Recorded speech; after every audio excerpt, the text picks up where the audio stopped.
Conclude करने के लिए मैं आप लोगों के सामने उपस्थित हूँ। बहुत लंबी बात विलास खरात के द्वारा आप लोगों को बताई गई है, तो बातें रिपीट करना उचित नहीं होगा। मैं कुछ महत्वपूर्ण बातें ही आप लोगों के सामने रखने वाला।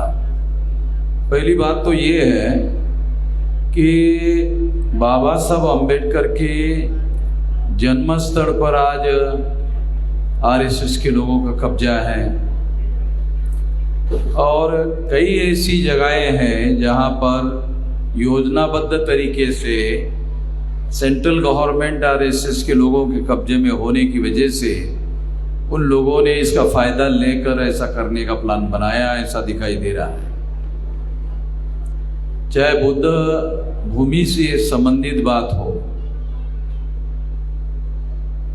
चाहे साकेत, जिसे साकेत कहा जाता है, उसे आज आरएसएस के लोग, विश्व हिंदू परिषद के लोग अयोध्या कह रहे हैं। बुद्ध के समय में अयोध्या कहा जा रहा है और राम मंदिर पेश किए गए हैं। उससे हमारे पास है, उसके आधार पर बता रहा हूं।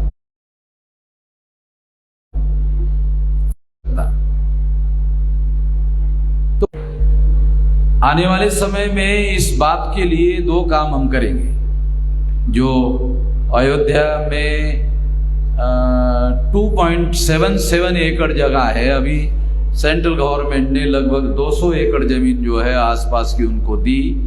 तो जल्दी ही बहुत कम समय में हम सुप्रीम कोर्ट में हम केस दाखिल करेंगे, बुद्धिस्ट इंटरनेशनल नेटवर्क के द्वारा केस दायर करेंगे कि 2.77 एकड़ की जगह छोड़ करके बाकी जो जगह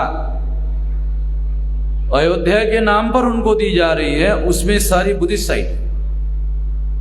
आप लोगों को सुनकर हैरानी हो जाएगी कि उस जगह पर साकेत में 3000 भिक्षु निवास करते थे।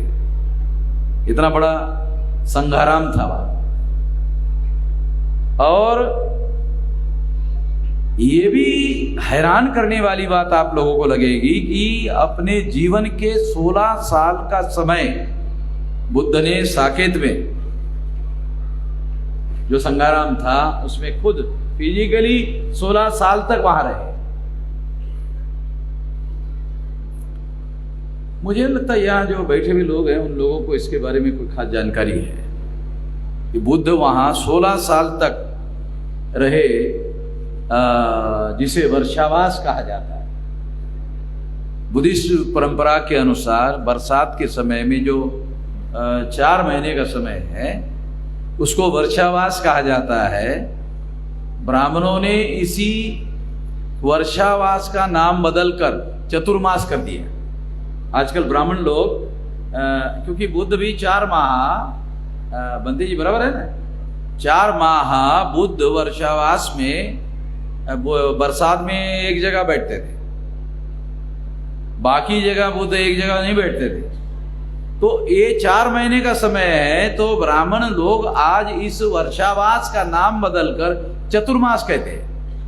अरे ब्राह्मणों के पास ओरिजिनल कुछ नहीं है, वो सारा का सारा बुद्ध लोगों से चुराया हुआ है। ये रामायण भी बुद्ध से चुराया हुआ है।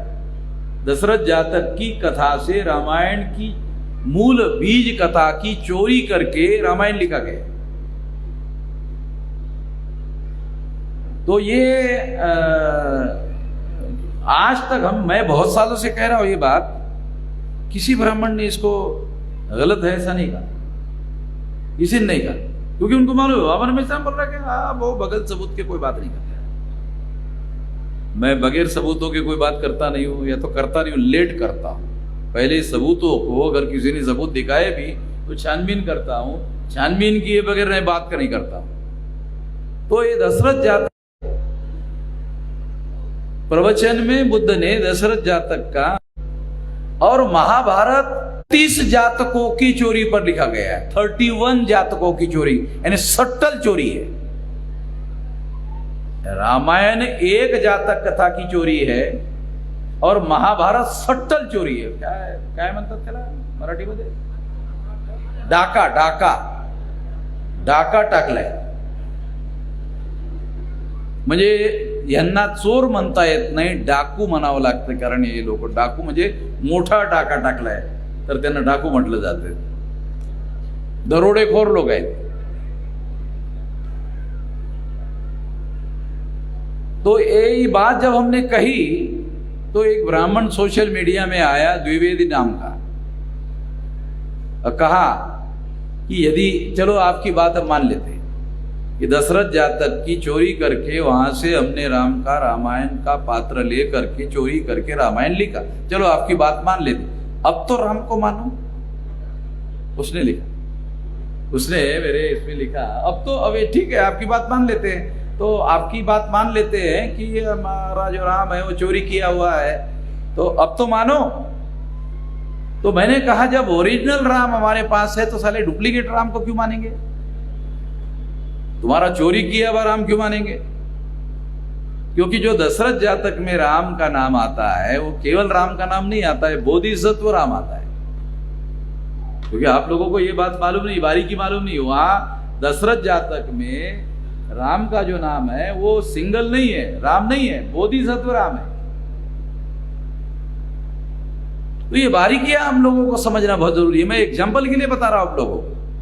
तो इनका कुछ है नहीं है, ये सब चोरी किया हुआ है।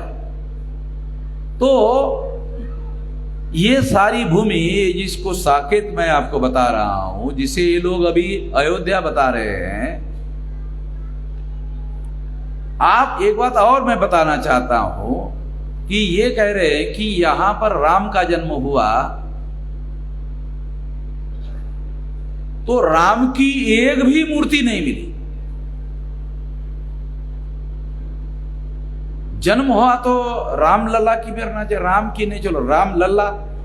लल्ला नॉर्थ इंडिया में बच्चों को लल्ला बोलते, ए लल्ला, ऐसा। तो लल्ला की तो मूर्ति होनी चाहिए, लल्ला की भी नहीं मिली। वो जो मूर्ति वहां रखी गई पहले,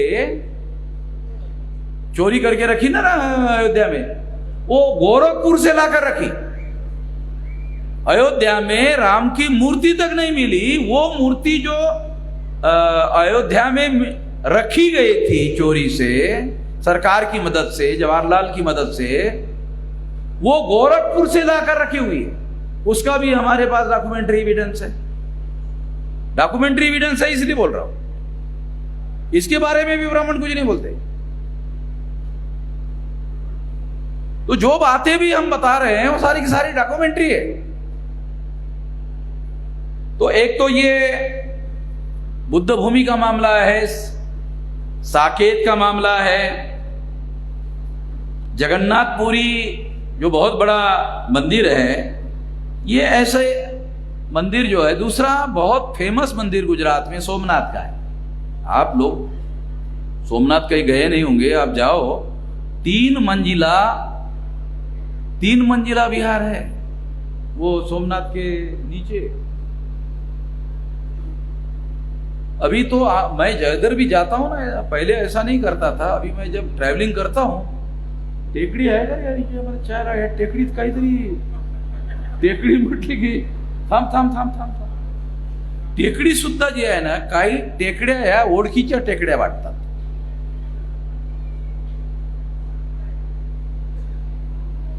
आप लोगों को भी बताता हूं, आप भी गाड़ियां रोका करो। आपको बताता हूं, इंडिकेशन बताता हूं गाड़ी रोकने के लिए। वो कैसे? टेकड़ी पर जहां मंदिर है रुक जाओ, जरूर रुक जाओ। मंदिर है क्या, रुक जाओ वहां थोड़ा देर, 5 मिनट। अगर आप इधर उधर घूम घाम करके देखो आप, साला गडबड आहे इसमें। जमिनीवर मंदिर बांधत असताना टेकड्यावर कशाला बांधलं? चांगली जागा, कोणताही माणूस चांगली जागा शोधेल ना मंदिर बांधण्यासाठी, टेकडीवर कशाला जाईल? पायऱ्या नाही, काही नाही, काही नाही। काल परवा मी मंदिर बघून आलो, चायला पायऱ्या पण नाही तिथे चढायला। तो इस तरह से वो कॉन्शियसली प्लानिंग बनाकर उन्होंने ये किया है, इसका पता चलता है। मेरे गांव में, विलास में तुमको बता रहा हूं, मेरे गांव में रामेश्वर का मंदिर है, वो भी टेकड़ी पर। पहले मैं नहीं सोचता था, अभी मुझे गारंटी से लगता है चलो वहां पर है। क्योंकि वहां रामेश्वर है। तो जितनी भी मंदिर है वहां ये ऐसे ही श्वर शब्द लगता है, श्वर, रामेश्वर, घृणेश्वर, यानी श्वर जरूर लगता है, क्योंकि इसका संबंध जो है वो इसके शिव के साथ में जुड़ा हुआ है। तो शिव से संबंधित कोई भी मंदिर यदि किसी टेकड़ी के ऊपर आपको दिखाई दिया तो इसमें जरूर कोई गड़बड़ी है, क्योंकि मंदिर 84 जब तक नहीं मिलते ना, 84,000 तब तक देखते रहो। 84 का आंकड़ा पूरा हो गया तो बोले अभी खत्म हो गया शोध, अभी और आगे देखने की ढूंढने की जरूरत नहीं, हो गया 84,000 पूरा हो गया। दूसरी समस्या क्या है, मैं आप लोगों को समस्या बताता हूं। ओबीसी के नाम पर, पिछड़े वर्ग के नाम पर ब्राह्मण जो है वो ओबीसी के नाम पर, पिछड़े वर्ग के नाम पर और हिंदू के नाम पर ब्राह्मण लड़ते हैं, और जब जीत जाते हैं तो पिछड़े वर्ग के पिछवाड़े पे लात मारते हैं। एक पिछड़ा वर्ग का आदमी को कमेटी में नहीं लेते। अभी अयोध्या का मान ले, कल्याण सिंह पिछड़ा वर्ग, उमा भारती पिछड़ा वर्ग, रीतंबरा पिछड़ा वर्ग, अपना तोगड़िया ये कुंबी यू गुजरात का, वो तो रो रहा था टीवी पर। मैं उसके जेडी चंद्रपाल को उसके पास भेजा था, अरे तू गलत जगह चला गया, तू हमारे पास आ जा, है हिंदू। तो वो टीवी पर आकर रो रहा था, बोले बड़ी मुश्किल से जान बचाकर आया हूं मैं अमित शाह और इससे। ये जो बदमाश लोग हैं, गुंडे लोग हैं, ये लोगों को मालूम नहीं है। हमारे जो लोग हैं धर्म के नाम पर साथ सहयोग देते हैं, हमारे लोगों को पता नहीं है, पिछड़े वर्ग के लोगों को जानकारी नहीं है। वो लोग पिछड़े वर्ग के लोगों का नाम लेते हैं, हिंदू का नाम लेते हैं, जब हो जाता है तो वहां 21 लोगों की कमेटी बनाया अयोध्या में, एक भी पिछड़े वर्ग का आदमी नहीं थी। अरे दूसरे का छोड़, कल्याण सिंह को ले रहे, उसने सारा जेल में गया था रे, कल्याण सिंह को नहीं लिया। उमा भारती जेल में गई, रीतंबरा जेल में गई, किसी का एक आदमी का नाम नहीं लिया। Use and throw, use and throw. तो ये जो राजनीति है, ये राजनीति समझना जरूरी है। ब्राह्मणों का और धर्म का कोई संबंध नहीं है, ब्राह्मणों का और धर्म का कोई संबंध नहीं है। ब्राह्मणों का जिसे वो धर्म कहते हैं वो कॉन्स्पिरेसी है, षड्यंत्र है। ये हमारे लोगों को समझ में आता नहीं है। ब्राह्मण ये कहता नहीं है कि विजयी होने के बाद हम तुम्हारे पिछवाड़े पे लात मारने वाले हैं और हमारा कब्जा करने वाले, ये थोड़ी बताता है। पहले हमारे लोगों का इस्तेमाल करता है, वो सब हासिल कर लेता है, और फिर उसके बाद में हमारे लोगों को सत्ता का उपयोग करके पिछड़ा पे लात मार देते हैं। तो इन लोगों का पहली बात तो क्या है कि कोई भी बीमारी अगर हल करनी है, कोई बीमारी को अगर समस्या का समाधान करना है, बीमारी का इलाज करना है, तो बीमारी का इलाज करने की शुरुआत कहां से होती है? डायग्नोसिस से। ये हमारे लोगों को समझ भी नहीं आता। अरे बीमारी अगर दुरुस्त करनी है, तुम मान लो बीमार पड़ गए, डॉक्टर के पास गए, बीमार पड़ गए, डॉक्टर के पास गए, जाते इंजेक्शन लगा देता है क्या? कामड़े अजय हो गया, जा जाते लगाता है क्या इंजेक्शन? ऐसा कभी कोई डॉक्टर नहीं करता है। कामड़े काय झालं रे तुला? लघवी पांढरी येते की पिवळी येते? विचारते की डॉक्टर? विचारते की रे? तोंड फाड, तो तोंड फाड, जीभ काढ, असं कर, हे असं कर, हा अरे असं कर, आणखी करते की नहीं?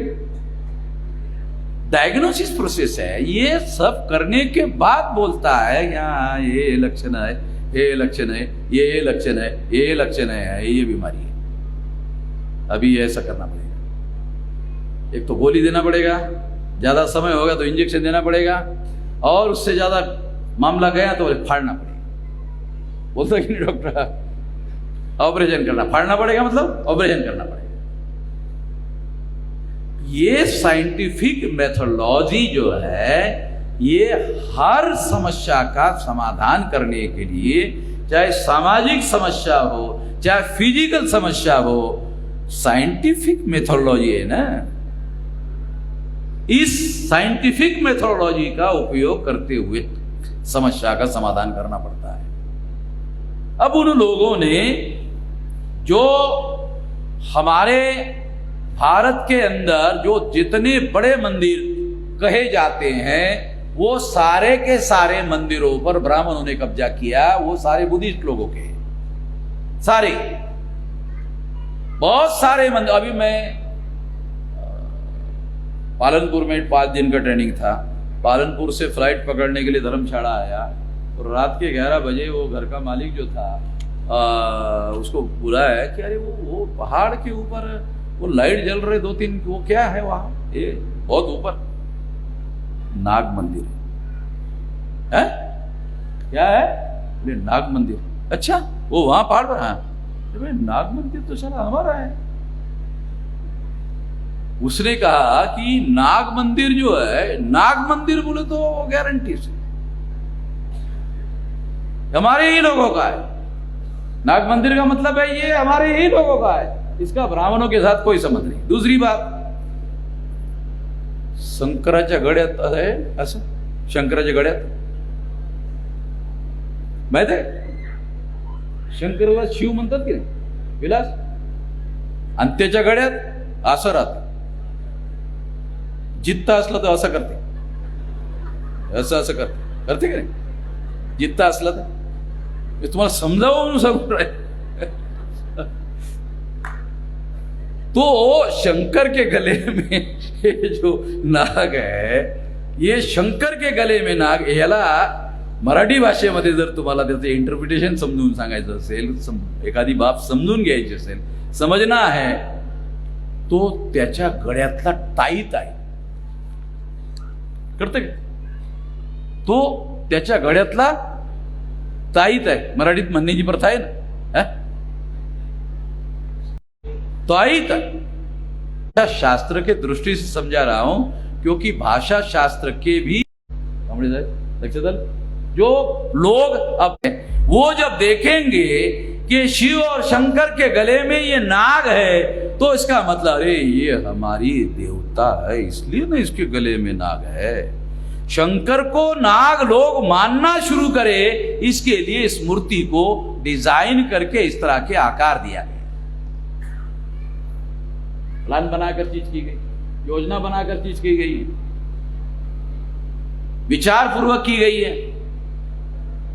इसलिए इस देश में हिस्ट्री लिखते वक्त ये बात सबसे पहले ध्यान रखना होगा कि हर जगह अगर आपको नए सिरे से इतिहास लिखना है, तो पहले नंबर की बात यह मानना जरूरी है कि नाग लोग इस देश के मूल निवासी है, और मूल निवासी ही नाग है, और नाग ही भारत का शास्ता वर्ग है. नाग ही भारत का शास्त्र है. नवल योगी डेप्यूटी डायरेक्टर था इंडिया का, ऑल इंडिया का, उसने किताब लिखा the Nagas the ancient rulers of India. The Nagas the ancient ruler of India. Archaeological evidence के आधार पर प्रमाणित किया. आर्कियोलॉजिकल एविडेंस के आधार पर प्रमाणित करने का मतलब है ठोस आधार पर प्रमाणित किया गया. तो इतिहास लिखते वक्त, इतिहास को प्रेजेंट करते वक्त अगर आपको लिखना है, तो पहले नंबर पर यह बात जानने के बाद इतिहास का इंटरप्रिटेशन किया जाना चाहिए. बहुत सारे लोगों को चीजें इसलिए समझ में नहीं आती है, और ब्राह्मण बहुत सारी बातों पर पर्दा डालने का काम करते हैं, क्योंकि उनको इंटरप्रिटेशन समझ में नहीं आता, इंटरप्रिटेशन करना नहीं आता. चीजों को इंटरप्रिट इसलिए करना पड़ता है ताकि जो पर्दा पड़ा हुआ है उस पर्दे को हटाया जाए. इंटरप्रिटेशन से यह किया जा सकता है. दूसरी बात, उन लोगों ने इसे मंदिर घोषित करके कब्जा करने का काम किया, तो आने वाले समय में हम लोगों को ये मामला दो तरीके से सेट कर सकते हैं। एक मामले को सुप्रीम कोर्ट ले जाकर कर सकते हैं, और दूसरा बुद्धिस्ट इंटरनेशनल नेटवर्क के जो लोग हैं उनको नेशनल लेवल का इसके लिए आंदोलन करना चाहिए। दो बातें, एक इसे सुप्रीम कोर्ट लेकर जाना चाहिए, और यह कहना चाहिए कि सुप्रीम कोर्ट उत्खनन करने का आदेश दे। इवन जो 2.77 एकड़ जमीन के लिए सुप्रीम कोर्ट ने ऑर्डर दिया कि यहां राम मंदिर था, उसका भी हमारे पास आर्कियोलॉजिकल एविडेंस है कि वो राम मंदिर है नहीं, उसके भी एविडेंस हमारे पास है, वो भी बुद्धिस्ट लोगों का क्लेश है। जो 2.77 का सुप्रीम कोर्ट ने ऑर्डर दिया है उसके भी हमारे पास एविडेंस है, और वो एविडेंस आर्कियोलॉजिकल है, पुरातत्व के हैं, जो इलाहाबाद हाई कोर्ट में पेश किए गए थे। मगर इलाहाबाद हाई कोर्ट के लोगों ने इस बात को ध्यान नहीं दिया, क्योंकि जजेस भी आजकल ईमान वाले लोग नहीं रहे। वैसे ब्राह्मणों का और ईमान का आपस में कोई संबंध नहीं है। ईमान शब्द पर्शियन भाषा का, ईमान शब्द अरेबिक भाषा का है। ईमान शब्द जो है वो अरेबिक भाषा का शब्द है। ईमान शब्द संस्कृत भाषा का शब्द नहीं है। संस्कृत में ईमान शब्द ही नहीं है। आप बोलेंगे क्यों? ब्राह्मणों का ईमान का क्या संबंध है? ब्राह्मणों का बेईमानी का और इसका संबंध है, ब्राह्मणों का ईमान के साथ कोई संबंध नहीं।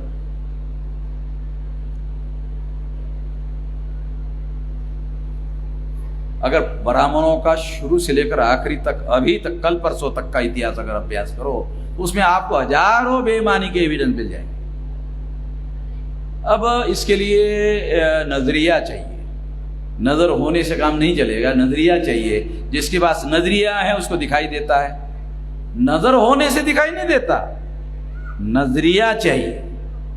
जिसके पास नजरिया होगा उसको सबूत दिखाई देते हैं, हर एक को दिखाई देते हैं। जो आदमी भक्त बनेगा उसको तो कुछ भी दिखाई देता, वो तो अंधा आदमी है। भक्त जो है ना, भक्त का एक नाम है अंधा। जो आजकल का जो भक्त होता है, आजकल का जो भक्त है, भक्त का मतलब है अंधा, यानी वो कोई देखना ही नहीं चाहता। अगर कोई आदमी भक्त है तो भक्ति कैसे करता है? पहले तो आंख लगा,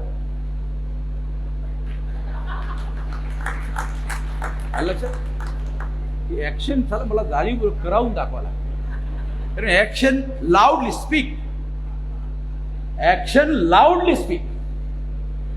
पहिल्यांदा तो भक्ती करणारा माणूस असतो ना, डोळे लावतो. अबे डोळे उघडे ठेव रे, डोळे लावतो ना मग आंधळा. तो बघू इच्छित नाही, तो भक्त.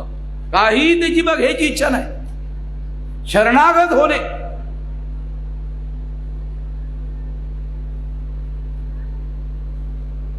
ब्लेम करण्याचा भाग नाही है. मानुस जो बिहेवियर करते, जो व्यक्ति बिहेवियर करता है, तो हर बिहेवियर का इंटरप्रिटेशन है. बॉडी लैंग्वेज नाम का किताब मिलता है मार्केट में. बॉडी लैंग्वेज, बोले बगैर ही बॉडी बोलती रहती है. अब कोई आदमी कुछ भी नहीं बोल रहा है और आंखों से आंसू ऐसे, तो देखने वाले का रो रहा है, उसको बोलते बॉडी लैंग्वेज. शब्दों में बयान करने की जरूरत नहीं, उसकी आंसू निकल रहे हैं तो देखने वाला बोलता है बॉडी लैंग्वेज का, रे रो रहा है. तो बॉडी की हर लैंग्वेज, हर एक्शन लाउडली स्पीक, जोर से आवाज करती है, बशर्ते उसको आपको इंटरफीट करते आना चाहिए. तो मैं इसलिए आप लोगों को बता रहा हूं कि हमारे पास ऐसे बहुत सारे सबूत है जिसके आधार पर ये सबूत दिखाए जा सकते हैं, और कोई ब्राह्मण हमसे बहस करने के लिए तैयार नहीं है. कोई भी भारत का ब्राह्मण हमसे बहस करने के लिए तैयार नहीं. उन्होंने रास्ता क्या अपनाया? ब्राह्मणों ने रास्ता क्या अपनाया? वामन मेश्रामशी बहस करायची नाही का, त्याचंच मानावं लागतं. चायला वामन 1000 जरी बसली मी एकटाच बसतो. 1000 बसली म्हणजे काय हो, संख्येनं थोडीच निर्धारित होणार आहे. लॉजिक आहे ना, फॅक्ट आहे. एक लॉजिक आहे, एक फॅक्ट आहे. ते लॉजिक आणि फैक्ट 1000 मानसानं भरून निकते का? ये 1000 आदमी हो, उसके पास लॉजिक नहीं है, उसके पास फैक्ट नहीं है, तो क्या कर लेगा 1000 आदमी? फैक्ट होना चाहिए ना उसके पास पे, उसके पास लॉजिक होना चाहिए, तर्क होना चाहिए, ठोस आधार होना चाहिए. तो हमारे पास केवल लॉजिक नहीं है, अभी तो पुरातत्व भी हमारे साथ खड़ा. वो क्या नाम है अंग्रेज का? Cunningham, major general Cunningham. पूरा जिंदगी लगा दिया ये मेजर ने, और सारे पुरातत्व के एविडेंस दे दिया. सारे पुरातत्विक एविडेंस रखे हुए हैं, बहुत सारे एविडेंस है जिसको बिल्कुल भी कोई इनकार नहीं कर सकते. ऐसे एविडेंस इनकार ही नहीं कर सकते. तो इस वजह से मैं आप लोगों को यह खास बात समझा रहा हूं कि एक लॉजिक की साइट है, फैक्ट की साइट है, सबूतों की साइट है, पुरातत्व की साइट है, सारा का सारा हमारे समर्थन में है. अरे ब्राह्मण जमीन के ऊपर से चलते हुए आए, जमीन के नीचे कहां से मिलेगा? वो जमीन के ऊपर चलते, अंदर क्या मिलेगा? अंदर तो हम है ना. हमारे हजारों सालों के लोग मरे, उनको गाड़ दिया. जलाने का तो ब्राह्मण लोगों ने लाया. जलाने का जो सिस्टम है वो ब्राह्मणों का है, हमारे लोगों का सिस्टम जलाने का नहीं है. इस देश के जो मूल निवासी लोग हैं उन लोगों का सिस्टम जलाने का नहीं है. हमारे लोगों का जो सिस्टम है वो जमीन में गाड़ने का है. अभी भी गांव देहात में जाओ तो मेरे कहने का, और इस वजह से होता क्या है कि वो पुरातत्व के ये सबूत मिलते. पूरा म्हणजे हे पुरलं रे, या कांबळेला पुरलंय, मी समजू नहीं आऊ. कांबळेला पुरलंय रे, झालं. शब्द कैसे बने इसलिए आप लोगों को समझ में. कांबळेला 4 फुटावर पुरलंय, 4 फुटावर, झालं. समझू नहीं आवा, यासाठी समझना है इसलिए समझा रहा हूं, क्योंकि ये शास्त्र के. और जन समर्थन में बात ध्यान रखो कि बैकवर्ड क्लासेस के लोगों का इतिहास है. ये बैकवर्ड क्लासेस के लोगों की विरासत है, वारसा है बैकवर्ड क्लासेसच्या, ओबीसीच्या लोकांचा. त्यांना जागृत करून त्यांना सोबत घेणार. अगर आप ऐसा करते हो तो ये काम उनसे लड़ना आसान हो जाएगा. अगर आप ऐसा नहीं करते हो तो आपकी लड़ाई बुनियादी रूप से कमजोर रहेगी, अंदर से कमजोर रहेगी. जब आपकी लड़ाई अंदर से कमजोर रहेगी तो ज्यादा देर आपकी लड़ाई चलने वाली नहीं है. सफल होने का मामला बहुत दूर का है. इसलिए इस लड़ाई को इस तरीके से लड़ना होगा. मैं यही कहना चाहता हूं और इसके लिए आप लोग आगे बढ़ो. मैं दोबारा रिपीट करके ये बात कहना चाहता हूं कि संगठित शक्ति से बड़ा बदलाव लाया जा सकता है. 6000 शाखाओं का निर्माण आप 3 साल में हमारे साथ मिलकर कर सकते हो. बुद्धिस्ट इंटरनेशनल नेटवर्क के लोग हमारे साथ, बामसेफ के साथ कोऑर्डिनेट करते हुए अगर आप करते हो, 3 साल में 6000 शाखाएं पैदा हो सकती है. 25-50 करोड़ रुपया जनरेट कर सकते हैं. 6000 शाखा खड़ा करो, 25-50 करोड़ रुपए. पैसे की कोई कमी नहीं पड़ेगी. पैसे का बरसात लोग देने के लिए तैयार है. पैसे, अगर आप लोगों की लड़ाई लड़ो तो पैसे की कोई कमी नहीं है. लोग आपको देने के लिए तैयार है. मेरे को तो देते हैं, डेली देते, डेली देते. मैं उसको हाथ नहीं लगाता हूं. हमारे आंदोलन में तो जमा होता रहता है. तो क्यों देते हैं? क्यों देते हैं? लोगों को मालूम है वामन मेश्राम को 1000 रुपया देंगे तो वो एक नया पैसा अपने लिए निजी खर्चा नहीं करेगा. वो जिस पर्पस के लिए दिया जा रहा है उसी पर्पस के लिए खर्चा होगा, गारंटी है उनको. तो ये तो नहीं देते. त्याची म्हातारी मिली तर पैसे मला देते. म्हातारी त्याची आणि पैसे मला देते. उदाहरण तुम्हाला खेड्यातल्या लोकांना समजून यावं यासाठी सांगून आले. म्हातारी त्याची आणि पैसे मला देते. काही तर कारण असेल ना. जगामध्ये एवढी माणसं मूर्ख असत नाही. प्रत्येक माणसाला आपला स्वार्थ समजतो. त्यांना त्यांचा स्वार्थ काय आहे, हे अरे वामन मेश्रामच्या माध्यमातून जित्ता असेपर्यंत करून घ्या. काय वामन मेश्राम जित्ता असेपर्यंत करून घ्या. पुढे सांगता येत नाही त्याला होईल की नाही होईल. देऊन राहिले ते रिसोर्सेस. रिसोर्सेस आवश्यक है और रिसोर्सेस 6000 शाखाएं बनेगी. 25-50 करोड़ रुपया बहुत आसानी से मिल जाएगा आंदोलन करने के लिए. मैं पिछले 47 साल में मैं जो संगठन का जाल बनाया तो मैं खुद ही 25-30 करोड़ रुपए तक फंड जनरेट करता हूं. और ये आंदोलन के लिए इस रिसोर्सेज का सारे देश भर में उपयोग करते हैं. भारत में कोई संगठन, कोई आंदोलन, कोई संगठित शक्ति नहीं है हम लोगों की, हमारे समाज की, जिसको इतने रिसोर्सेस मिलते. हमारे को मिलते केवल दूसरे को कोई देता नहीं है.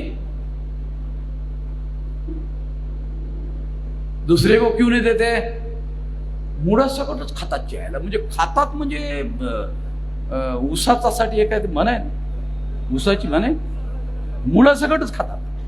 अरे खा पण ज्यायला थोडस तलावाचं तलावाची म्हण आहे, पाण्याची राखण करेल तर थोडा प्यायला ठीक आहे, पण पाणी आटते का त्याच्यामुळे? तलावाचं पाणी आटते का? कायम राहते ना. थोडं तो पण पेते, तहान लागली तर प्यावंच लागेल ना थोडस. तो मुळासकट खायच्या सवयीमुळे आपल्या लोकांचा जो विश्वास आहे, पब्लिक लाईफचा जो ट्रस्ट आहे, त्या ट्रस्टवर फार मोठा परिणाम झालेला आहे. आणि त्यासाठी खूप प्रयत्न करावे लागले तेवढे रिसोर्सेस देण्यासाठी. जो क्रेडिबिलिटी, ज्याला क्रेडिबिलिटी म्हणतात, विश्वासनीयता ज्याला म्हणतात, पब्लिक लाईफ मध्ये विश्वासनीयता असणं किती आवश्यक आहे. तेव्हा ही चळवळ विश्वासनीयतेच्या बळावर चाललेली आहे. आणि तुम्ही बामसेफच्या कोऑर्डिनेशननी 3 वर्षामध्ये 6000 शाखा तयार करू शकता. आणि हे 6000 शाखेचं जे आंदोलन देशभरामध्ये वाढेल, देश में फैलेगा, तो आप अंदाजा लगा सकते हो कितना विशाल आंदोलन है. मूल निवासियों को साथ में लेकर इस आंदोलन को करना होगा. इस मौके पर मैं इतना ही कहना चाहता हूं. आगे इस लड़ाई को आप ले जाएंगे, इस आशा और विश्वास के साथ. आपने मेरी बात ध्यान से सुनी, इसके लिए आभार, धन्यवाद.